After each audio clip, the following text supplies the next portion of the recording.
Bonjour à tous, donc on se retrouve pour la suite de ce point lecture du mois de mai que oui vous allez avoir en juin parce que j'ai pas tout le temps le temps de vous tourner la vidéo. C'est pour ça que maintenant les vidéos je vais juste leur donner un numéro, comme ça il y aura plus de mai, de juin, de juillet. Donc pour continuer tout de suite avec les lectures que j'avais au mois de mai, j'avais ensuite enchaîné avec Deserter qui était le tome 2 de la trilogie Imposteur par Susan Winokur à la collection R. Donc comme je vous disais, en fait, l'auteur n'a pas spécialement l'intention d'écrire le tome 3, donc je sais pas s'il y en aura la suite. De toutes les manières, je vous avouerai que ça a été une lecture quand même assez mitigée pour ma part. Je dirais qu'il y a quand même eu un manque de surprise, un manque d'action. J'ai trouvé que l'ensemble était tout de même assez plat. Donc voilà, après, très sincèrement, la fin c'est un gros cliffhanger. Il y a un gros retournement de situation sur la fin, il y en a quand même un, il est sur la fin. Ce qui fait que si on n'a pas le tome 3, ben, c'est un petit peu dommage parce que le tome 2 ne se suffit pas à lui-même. Donc bon ben voilà, pour ça, rien que pour ça, c'est un petit peu bête. Mais par contre, j'ai trouvé qu'il y avait pas mal de choses qui n'étaient pas hyper crédibles dans les réactions des personnages, notamment du chef, comment c'est, la CAE, ouais, de la CAE, qui n'hésite pas à se servir de Tessa comme d'un appât et de la mettre au premier plan pour qu'elle se fasse tuer, mais après qui lui interdit formellement d'aller assister à un interrogatoire parce que c'est pas sa place, parce qu'elle est trop jeune, parce qu'elle a pas d'expérience, parce que si, parce que ça.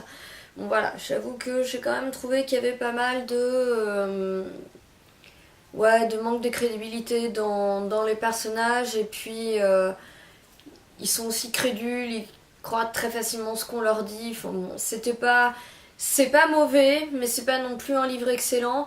Et puis de toute manière, j'ai toujours ce goût amer de me dire que j'aurai jamais la fin, alors que finalement, à la fin du tome 2, on sait vraiment pas ce qui va se passer et quelle décision Tessa prendra. Donc voilà, c'est un petit peu dommage.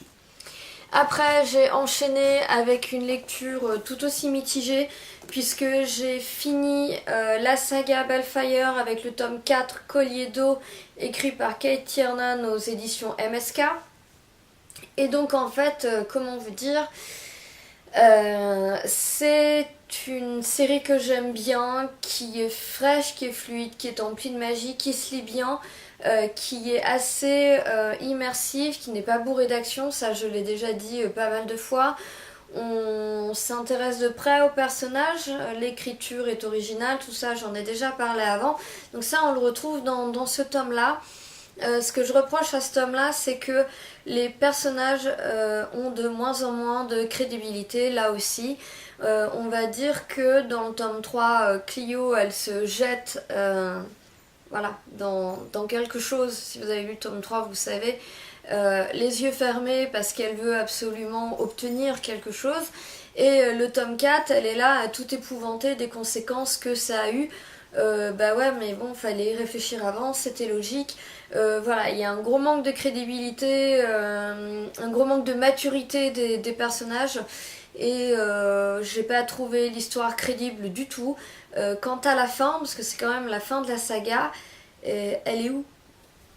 Elle est où la fin, quoi? Je veux dire, je suis désolée, je suis pas spécialement dérangée par les fins ouvertes, mais là j'ai pas spécialement compris la fin, ou en tout cas j'ai pas compris ce que l'auteur voulait me montrer avec cette fin.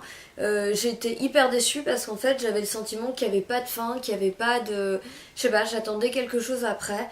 Donc là aussi ça a été une lecture mitigée et une fin de saga qui n'aura pas été à la hauteur du reste.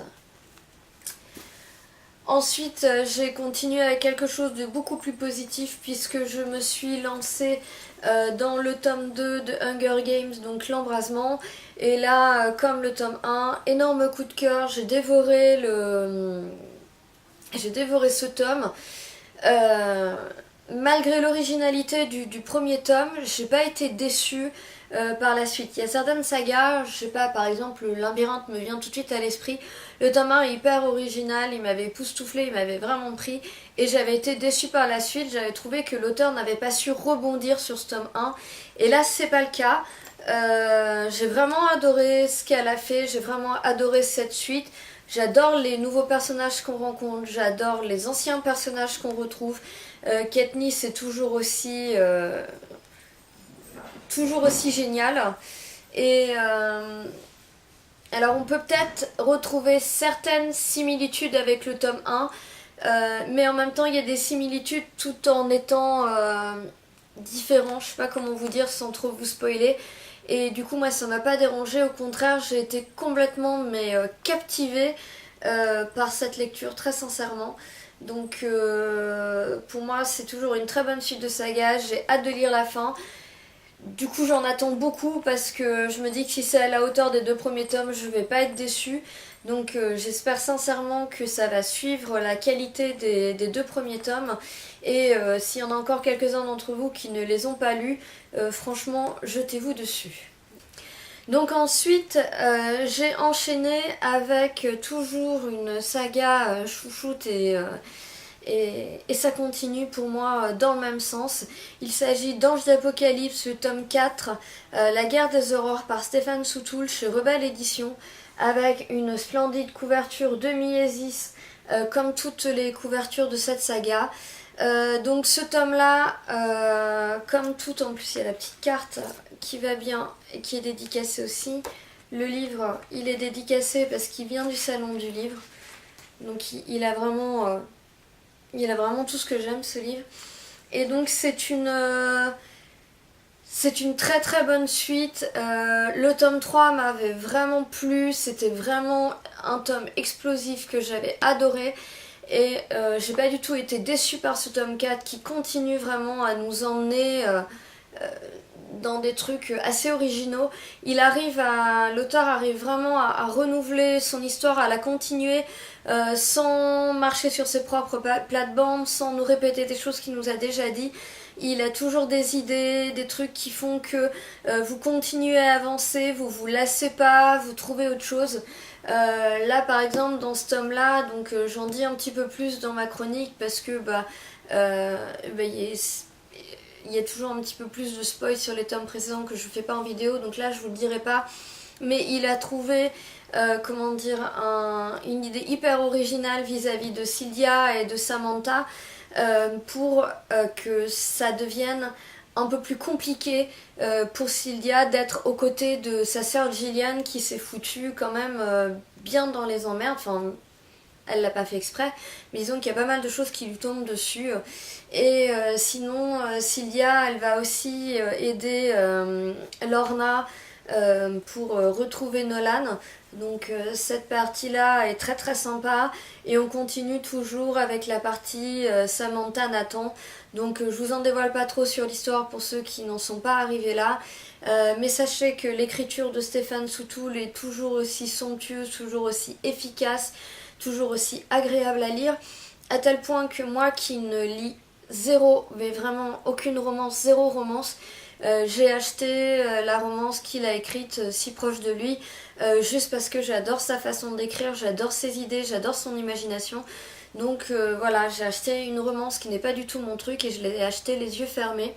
Donc pour ce qui est de son écriture, franchement foncez, de son imagination, de son univers, foncez.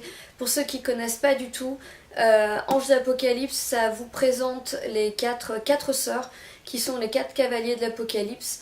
Et on suit notamment Sylvia qui est famine et qui a reçu une malédiction. Donc en fait la nuit elle est dans son corps d'immortel, donc elle est famine, elle est Sylvia.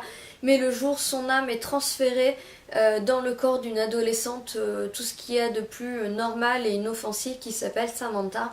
Et donc au fur et à mesure vous suivez les aventures et les mésaventures de Samantha et de Sylvia et de ses sœurs, donc ses sœurs Raven qui est guerre, Eve qui est mort et Gillian qui est pestilence. Donc il leur arrive vraiment plein de choses au fur et à mesure des tomes et franchement c'est une bombe, ça se renouvelle bien et c'est à tous les amateurs d'urban fantasy, c'est vraiment à lire parce que c'est du lourd et c'est vraiment de l'original et c'est vraiment une saga à côté de laquelle il faut absolument pas passer à côté.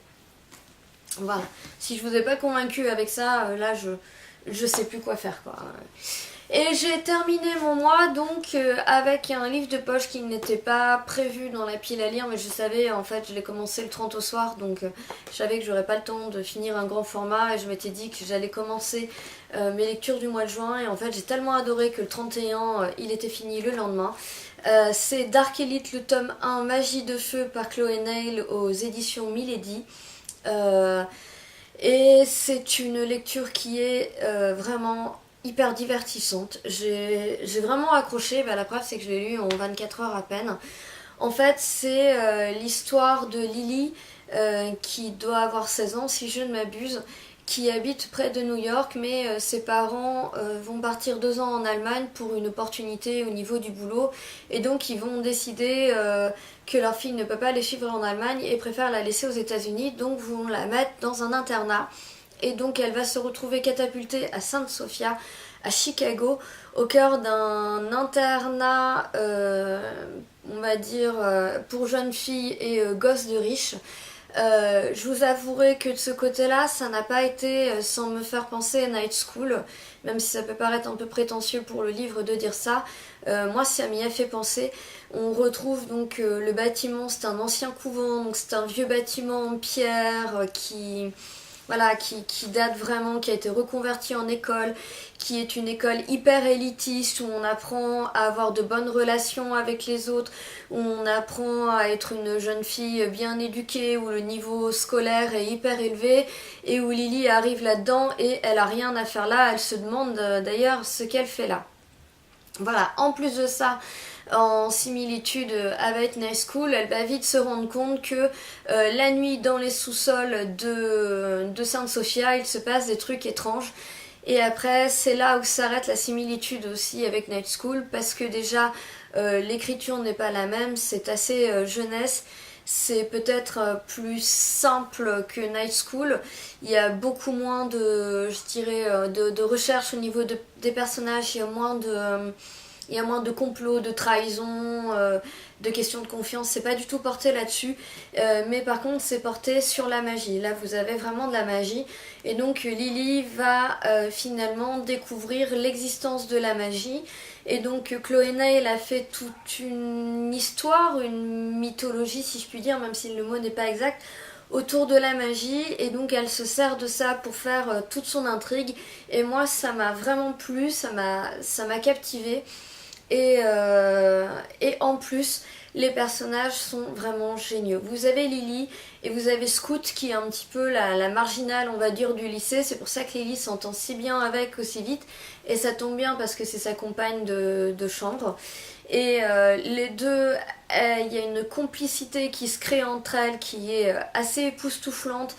Elles s'entendent super bien, elles ont un humour qui est à mourir de rire, elles sont ironiques, elles sont sarcastiques, elles sont là l'une pour l'autre. Alors après, certaines personnes ont reproché dans ce livre que les liens entre les deux personnages se tissaient beaucoup trop vite et que c'était pas crédible.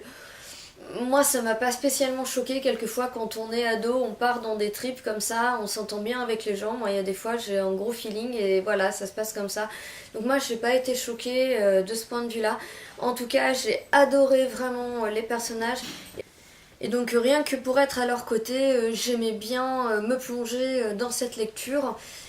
Donc il y a un mélange un petit peu de magie, donc je vous dis avec toute la mythologie, il y a ce mélange de personnages hyper intéressants, et puis aussi il y a tout un mystère qui finalement vient planer sur le pourquoi elle, Lily, elle se retrouve à Sainte Sophia alors que finalement elle a un petit peu rien à faire là si je puis dire.